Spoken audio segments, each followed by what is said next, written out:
Well, I'd like to start from the book. The book is a historical book.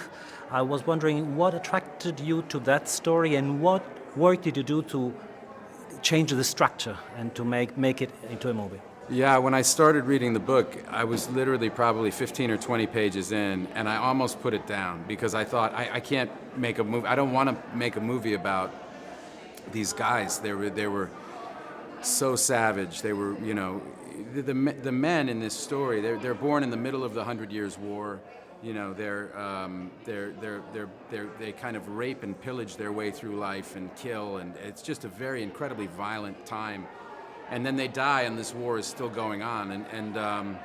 And so I didn't see really. I couldn't find I didn't know what story to tell about them. And then as I kept reading, this woman kind of emerged as this just incredible, heroic woman that I'd never heard of, and somebody who the book does a great job of kind of contextualizing life at that time and how she had no agency. She was the property of her father, and then she became the property of her husband, basically in a land deal, and that's what life was for women, and at a very young age, and was kind of born into this, and yet she pushed back against this system and spoke her truth to power, and again under great and ever escalating pressure, and she was just a remarkable hero that I'd never heard of, and so that became a really interesting. So I said, okay, well, there's a story there, and that's when I sent it to Ridley, and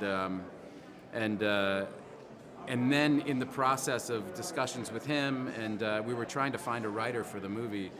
I came up with this concept of the different perspectives. Actually, in conversations with the writer of The Martian, Drew Goddard, we were having conversations about it, an email exchange.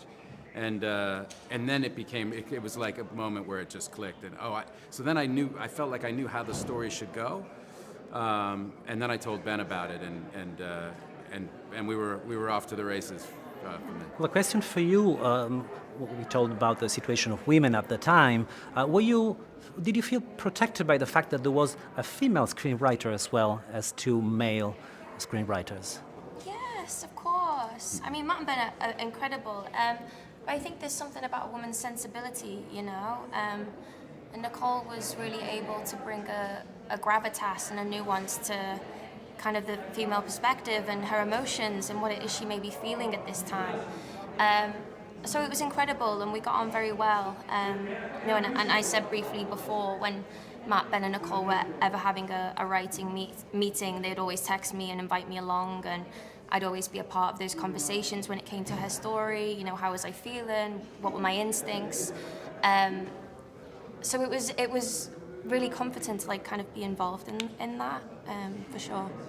The structure reminds me of Rashomon, of course, except the differences between the three versions are very subtle, and occasionally it's just a line or maybe an article. So how much of that was scripted and how much of that was changed? No, it's all scripted, and it was meant to be subtle. We wanted to drive home the point that these people are in the same experience, right? But it's just the lens with which they're looking that they're getting a different story, right? And their own experience and their own acculturation,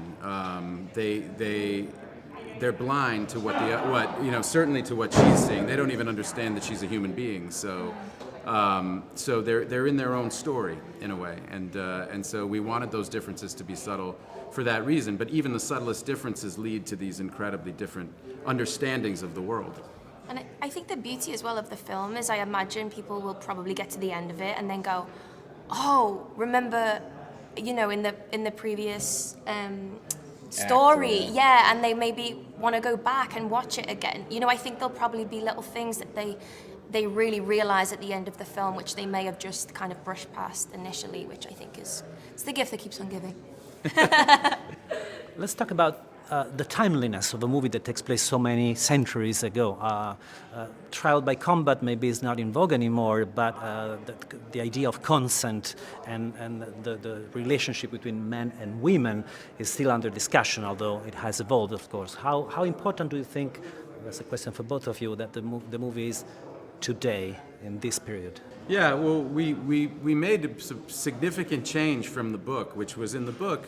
It really is a he said, she said story, and the actual story of assault is far more brutal in the book. And historically, what the Lady Marguerite said in the court documents that survived is that Legree came in, was with another man, that they held her down. It was a very brutal and unambiguous rape, and in discussions about why to make the movie, we thought it was more interesting to make a movie about consent and about perspective and about and more about a system that was assaulting this woman continually for her entire life than about one, because if you make it just about one bad person who climbs in through the window, or bashes down the door, you're letting everybody else off the hook. Whereas to do it this way, the hope is that, for us, women, but also men, watch the movie and reflect on, what may I have missed, what situations have I misread in my life, and how does this apply, how does this have any bearing on my own experience? Yeah, no, I hope it provokes a conversation personally between people and on a much broader scale. I know when my agents have watched it together, and they've said even when they're watching it, it's a conversation is sometimes simultaneously happen when watching the film. And I think it's important that we do kind of hold a mirror up to ourselves. Yes, this was a very, very long time ago. However, this problem hasn't gone away, and it's improved in many ways, and in many ways it hasn't. So, and hopefully we've told that truthfully. Yeah, this is what we evolved from, basically. Yeah. Today. Thank you both very much. Thank you.